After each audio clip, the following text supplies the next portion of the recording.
হেলমন্ড প্রদেশটি আফগানিস্তানের দক্ষিণ পশ্চিমে।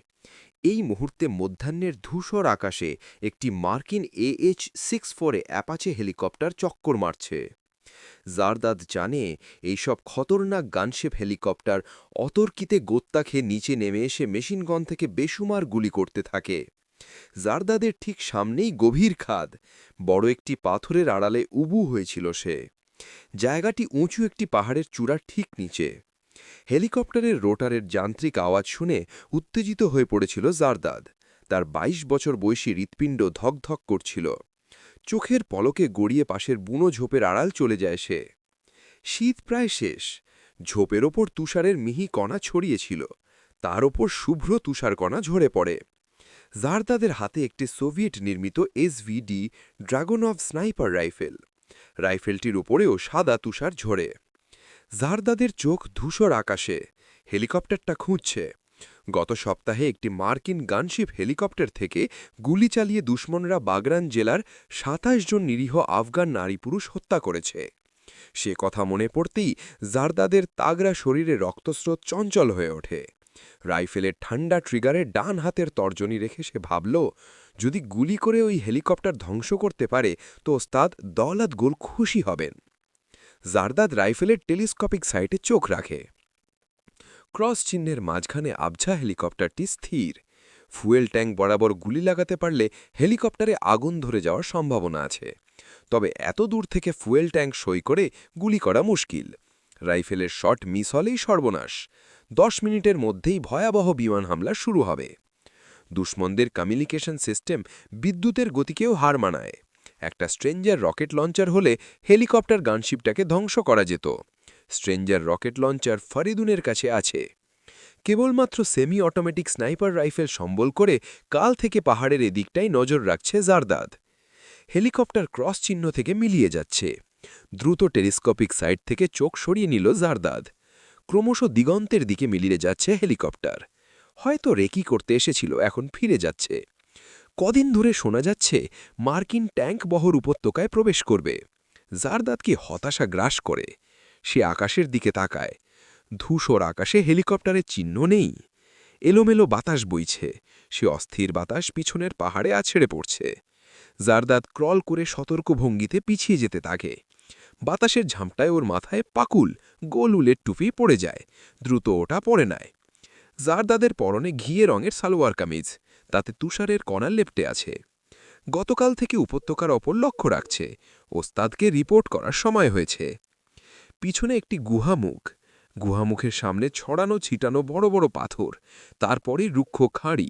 নিচে উপত্যকা। উপত্যকায় হেলমন্দ নদীটি বইছে। নদীর পাড়ে পাইন গাছ, গম ক্ষেত, ধোঁয়া, কৃষকের ঘরবাড়ি। ধু ধু প্রান্তরে মিহিন বরফের চাদর। তাদের শেষ বেলার হলদে ম্লান আলো প্রতিফলিত। কুয়াশার ঘেরা থাকায় সূর্যের আলো প্রতিফলিত হচ্ছে না। শত্রু আক্রান্ত দেশটির মতোই বিষণ্ণ। গুহার মুখে যেতেই পাথরের আড়াল থেকে বেরিয়ে এলো ফারিদুন। ছেলেটি জারদাদের বয়সী। পরনে সাদা রঙের সালোয়ার কামিজ, মাথায় খয়েরি রঙের পাকুল, ফর্সা মুখে লালচে দাঁড়ি। ফারিদুনের হাতে স্ট্রিঞ্জার রকেট লঞ্চার থাকার কথা। নেই। কি ব্যাপার? জারদাদ বিস্মিত হয়। সে পস্তু ভাষায় জিজ্ঞেস করল, এ কি, তোমার হাতে রকেট লঞ্চার কোথায়? ফারিদুন বলল, আমি রকেট লঞ্চার জমা দিয়েছি। জমা দিয়েছ মানে? তোমারও রাইফেলও জমা দিতে হবে জারদাদ। চমকে ওঠে জারদাদ। আমার রাইফেলও জমা দিতে হবে? কেন? ওস্তাদের হুকুম। ওস্তাদ মানে দৌলত গোল। জারদাদের ফর্সা গোল মুখটা প্রগাঢ় বিস্ময়ের চিহ্ন ফুটে উঠল।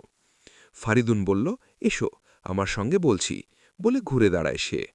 তারপর গুহার দিকে হাঁটতে থাকে। ফারিদুনের হাঁটার ভঙ্গিটি ভারী বিষণ্ণ। ফারিদুন বাড়ি ছিল হেলমন্দ প্রদেশের বাগরান জেলায়। বছর দুয়েক হল ইঙ্গো মার্কিন বিমান হামলায় ওর পরিবারের সবাই নিহত হয়েছে। এই ছোট্ট দলটির কম বেশি সবার ইতিহাসই এমন মর্মান্তিক, এমন রক্তাক্ত। জারদাদের জন্ম হেলমন্দ প্রদেশের নাদ-এ-আলী জেলায়। ৫ বছর আগে একটি মার্কিন AH-64 অ্যাপাচে হেলিকপ্টার থেকে গুলি চালায় দুশমনরা। ওর পরিবারের ১২ জন নিহত হয়। জারদাদ অচেতন অবস্থায় বাড়ির উঠোনের একটি অগভীর কুয়ায় পড়েছিল। দৌলত গুল তাকে উদ্ধার করেছেন। ওস্তাদ দৌলত গুল ক্ষুদ্র একটি দলের নেতা। আফগানিস্তান জুড়ে বিভিন্ন দল উপদল ইঙ্গো-মার্কিন আগ্রাসনের বিরুদ্ধে বিচ্ছিন্ন হয়ে যুদ্ধ করছে। তবে দলগুলি বিচ্ছিন্ন হলেও দলগুলির পেছনে তালিবান এবং আল কায়েদার প্রত্যক্ষ মদদ রয়েছে। 18 বছর বয়সী জারদাদের কাঁধে গুলি লেগেছিল। দৌলত গুল তার চিকিৎসা করিয়েছেন, সুস্থ হলে ট্রেনিং দিয়েছেন, হাতে তুলে দিয়েছেন সোভিয়েত নির্মিত ট্যাঙ্ক বিধ্বংসী RPG-7 লঞ্চার আর গ্রেনেড। দৌলত গুলকে ওস্তাদ বলে সম্মান করে জারদাদ। ওস্তাদ দৌলত গুলের প্রতি গভীর কৃতজ্ঞ সে। জীবন বাজি রেখে দুশ্মনদের বিরুদ্ধে লড়ে যাচ্ছে জারদাদ। 2001 সালের 7ই অক্টোবর মাসে প্রাকৃতিক সম্পদের লোভে দুশ্মন কাফেররা আফগানিস্তান আক্রমণ করে। জন্মভূমির মাটি থেকে কাফের দুশ্মনদের উৎখাত করার জন্য গভীর শপথ নিয়েছে জারদাদ। তবে মোনাফিক কারজাই সরকারের সঙ্গে অনেক তালিবান নেতা হাত মিলিয়েছে। মোনাফিক কারজাই সরকার তাকমিম-ই-সোল ঘোষণা করেছে। বাগরান প্রদেশে তালিবান নেতা রাইস আল বাগরানি নাকি সরকার ঘোষিত তাকমিম-ই-সোলে সুযোগ নেওয়ার কথা ভাবছেন। এইসব কারণে জারদাদ হতাশাও বোধ করে। আফগানিস্তানের মানচিত্রে হেলমন্দ প্রদেশের অবস্থান। গুহামুখটি বেশ বড়, ভিতরে প্রকাণ্ড সুড়ঙ্গ এঁকে বেঁকে চলে গেছে গভীরে। সাবধানে হাঁটে ওরা, পায়ের নিচে ছড়ানো ছিটানো পাথর আর ময়লা পানি। একপাশের পাহাড়ের দেওয়াল ভিজে আছে, অনেকটা হাঁটলে পায়ের তলা শুকনো ঠেকল। দুপাশের পাথরে দেওয়ালে মশাল জ্বলে আছে, দুপাশে বেশ কয়েকটি বড় বড় কুঠুরি। 80-র দশকে সোভিয়েত আগ্রাসনের সময় গোপনে সব কুঠুরি তৈরি করা হয়েছিল। CIA এজেন্টরা মুজাহিদিনদের আধুনিক নেটওয়ার্কিং সিস্টেমের কলাকৌশল শেখাত। আর এখন মার্কিনদের আগ্রাসনের বিরুদ্ধে লড়ছে মুজাহিদিনদের পরের প্রজন্ম। রাজনীতির গতিপথে এমনই বিচিত্র। একটা কুঠুরিতে ইলেকট্রনিক প্যানেল, প্যানেলের সামনে রেডিও অপারেটর আশফন্ত বসে আছে, অল্প বয়সী ছেলে। কুঠুরির পাথরের দেওয়ালে মশাল জ্বলেছিল, দেওয়ালের রূপোর ফ্রেমে বাঁধারও আজলান পীরের ছবি। হাঁটতে হাঁটতে মুখ ফিরিয়ে এক ঝলক ছবিটা দেখতে পেল জারদাদ। আজলান পীর ওস্তাদ দৌলত গুলের শ্বশুর এবং মুর্শিদ। ওস্তাদ সব সময় আজলান পীরের ছবি সঙ্গে রাখেন। এই গোপন আস্তানার টেলিকমিউনিকেশন কক্ষেও একটি ছবি রেখেছেন। আজলান পীরের আসল নাম আজলান বাবরাক পাহাড়োয়ার। অবশ্য হেলমান্দ প্রদেশে ইনি আজলান পীর নামে পরিচিত। আজলান পীরের আস্তানা মুসা কালাজু জেলায়। তবে সে আস্তানা যে কোথায় আছে তা কেউই জানে না। জন্মের পর থেকে আজলান পীরের নাম শুনলেও কখনো পীরকে দেখেনি জারদাদ। এ বিষয়ে ওস্তাদ দৌলত কুল কখনো মুখ খোলেননি। জারদাদ শুনেছে পীর সাহেব নাকি অন্ধ, আর ওস্তাদ দৌলত কুল পীর সাহেবের অন্ধভক্ত। বহুত রুহানি পীর। তরুণ বয়সী আল্লাহর প্রেমে পড়েন, আল্লাহর সন্ধানে আফগানমূলক চষে বেড়াতেন। একবার নাকি হেলমান্দ নদী পায়ে হেঁটে পার হয়েছিলেন, পায়ের পাতাও নাকি ভিজেনি। সে তাজ্জব ঘটনা পীরের 25 বছর বয়সে ঘটেছিল। সফেদ নূরে ভরে উঠেছিল হেলমান্দ উপত্যকা। সেই নূরের চিল্লায় অন্ধ হয়ে যান আজলান পীর। আল্লাহ দেখা দিয়ে চোখের দৃষ্টি কেড়ে নেন। অচেতন হয়ে নদীর পাড়ে পড়েছিলেন আজলান পীর। এক পস্তুন ও রূপবতী তরুণী তাকে উদ্ধার করে, সেবা করে। সেই তরুণীর নাম আনোশা। আনোশাকেই বিবাহ করেছিলেন আজলান পীর। ইনাদের প্রথমা কন্যার নাম আফসুন। ইনি ওস্তাদ দৌলত কুলের স্ত্রী। বাঁ পাশে একটি বড় কুঠুরিতে প্রবেশ করে ফারিদুন। প্রবেশমুখটি বেশ বড়, মেঝেতে অস্ত্রের স্তূপ, DSHK machine gun, AK-47, British Lee Enfield rifle, Soviet নির্মিত SVD Dragunov sniper rifle, stranger rocket launcher, RPK machine gun, Chinese Soviet clone assault rifle. এগুলি ইরান থেকেই আসে। কি ব্যাপার? জারদাদ বিস্মিত হয়। হতবিহ্বল জারদাদের হাত থেকে স্নাইপার রাইফেলটি নেন ফারিদুন। তারপর সেটি মেঝেতে রেখে সিঁড়ে হয়ে দাঁড়ান। তারপর বলেন, আজলান পীর নতুন ফতোয়া দিয়েছেন। কে? আজলান পীর। ওহ! সহসা জারদাতের অসহিষ্ঠ হয়ে ওরা শরীরটি শিথিল হয়ে যায়। প্রায় ফিসফিস করে জিজ্ঞেস করে, কি ফতুয়া দিয়েছেন আজলান পীর? ফারিদুন জেব থেকে ভাঁজ করার শুকনো তন্দুরি বার করে, তারই কিছুটা ছিঁড়ে মুখে ফেলে চিবোতে থাকে, যেন জারদাদের প্রশ্নটি তার কানে যায়নি। মাঝে মধ্যে ফারিদুন এমন অস্বাভাবিক আচরণ করে। নেশার অভ্যাস আছে ফারিদুনের। সে শুনেছে বাগরানে ফারিদুনের পরিবার পপি চাষ করত। মার্কিন বিমান হামলার সময় কী সব শালা পাউডার জিবে ঠেকিয়ে ফারিদুন তার ভয়ক্রমুকমণ্ডল নেশায় আচ্ছন্ন হয়ে আতঙ্ক কাটায়। আজলান অস্থির হয়ে জিজ্ঞেস করেন, কি ফতোয়া দিয়েছেন আজলান পীর? কাফেরদের বিরুদ্ধে যুদ্ধে কাফেরদের অস্ত্র ব্যবহার করা জায়েজ না, ফারিদুন গম্ভীর কণ্ঠে বলল। তাহলে? জারদাদকে তেমন বিচলিত দেখায়। তাহলে নবীজির আমলে সাহাবিগণ যেভাবে কাফেরদের বিরুদ্ধে যুদ্ধ করেছেন সেভাবে যুদ্ধ করতে হবে। তার মানে সাইফ হাতে, আরবি তলোয়ার হাতে। হ্যাঁ, উট আর ঘোড়ায় চড়ে। হ্যাঁ, ফারিদুন কাজ ঝাগায়, এমনভাবে জাগায় যেন সেটাই স্বাভাবিক। তন্দুরি রুটিতে কামড় দেয়। ওহ, কিন্তু কিন্তু তা কিভাবে সম্ভব? জারদাদের মাথা ঝাঁঝা করে ওঠে। কিন্তু আসলান পীর যখন পতু আইয়েছেন তখন মানতেই হবে। তিনি কামেল পীর, তরুণ বয়সী হেলমান্দ নদী পায়ে হেঁটে পার হয়েছিলেন। পায়ের পাতাও নাকি ভিজে নেই। সে তাজ্জব ঘটনা পীরের ২৫ বছর বয়সে ঘটেছিল। ফারিদুন বলল, চলো, ওস্তাদ দৌলতকুল তোমার জন্য অপেক্ষা করছেন। জারদাদের মনে পড়ে গেল ওস্তাদকে রিপোর্ট করতে হবে। আকাশে একটি মার্কিন হেলিকপ্টার চক্কর মারছিল, AH-64 অ্যাপাচে। ওস্তাদ সব লিখে রাখেন, হেডকোয়ার্টারে রিপোর্ট করেন।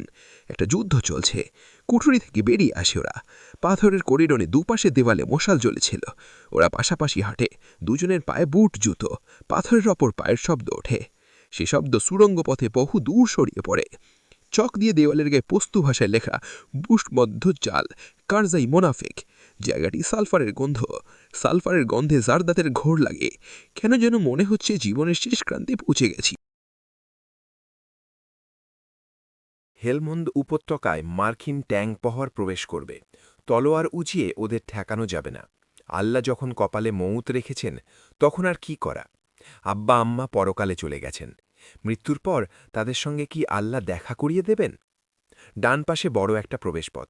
ওরা ভিতরে ঢুকল। বেশ বড় সড়ো কুঠুরি, অমৃষীণ হলদে পাথরের দেওয়াল ও মেঝে, বহু উপরে ছাদ। দেওয়ালে মশাল জ্বলেছিল। কুঠুরিতে নানা বয়সী আফগান দাঁড়িয়ে। তাদের কারো হাতে তলোয়ার, কারো হাতে ভরসা, কারো হাতে দুধারী খঞ্জর।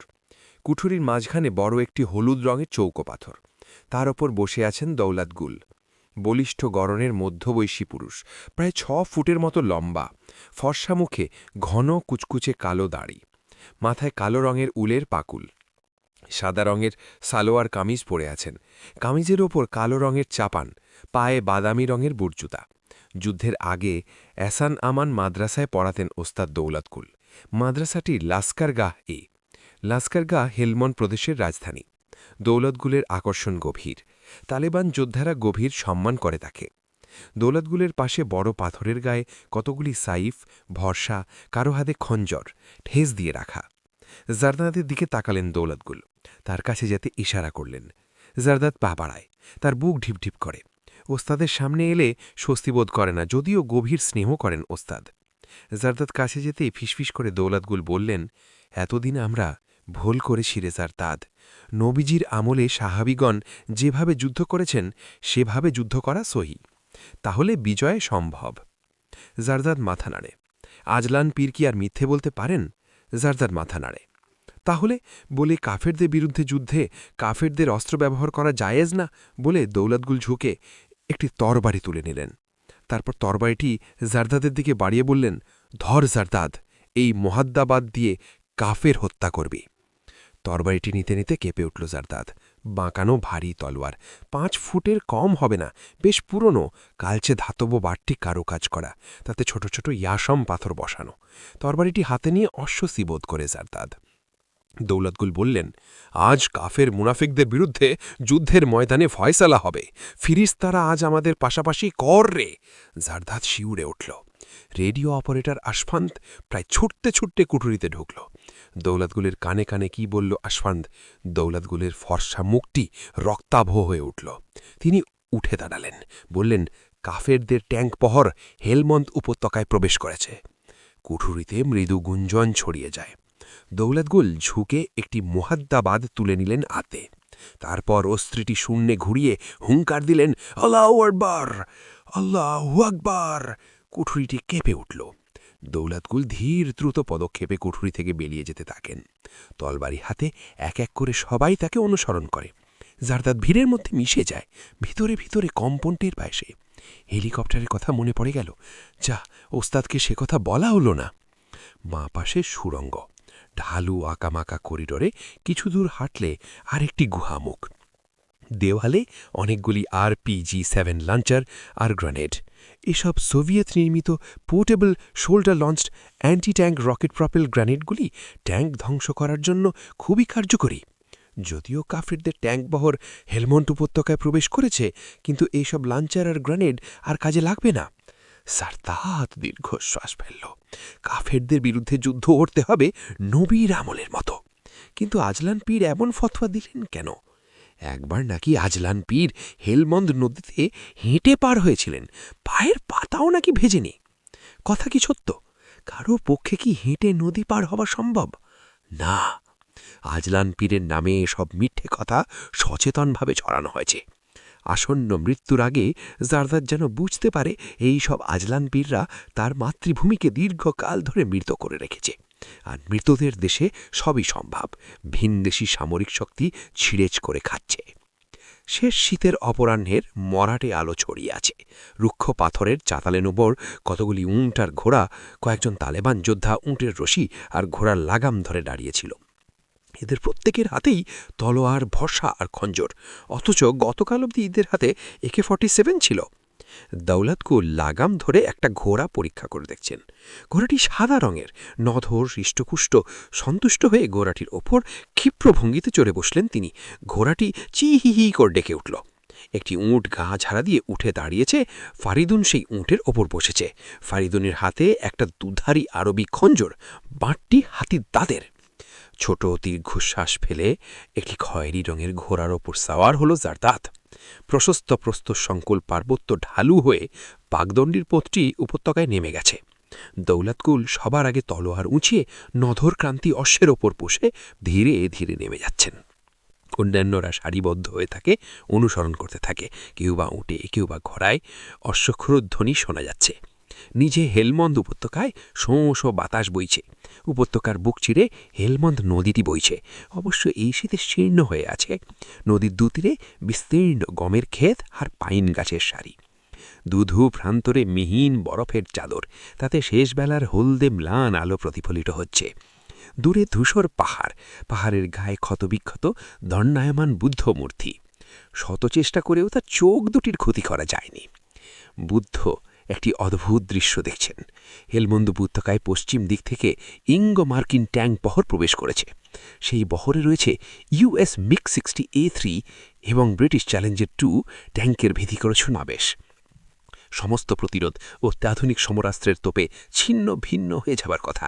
তবুও শেষ ফেলার বিষণ্ণ আলোর ভিতর উট এবং ঘোড়ার পিঠে ছুঁড়ে তলোয়ার উঁচে আ করে এক বিচিত্র ধ্বনি তুলে ক্ষুদ্র একটি যোদ্ধার দল নিশ্চিত মৃত্যুর দিকে এগিয়ে যাচ্ছে।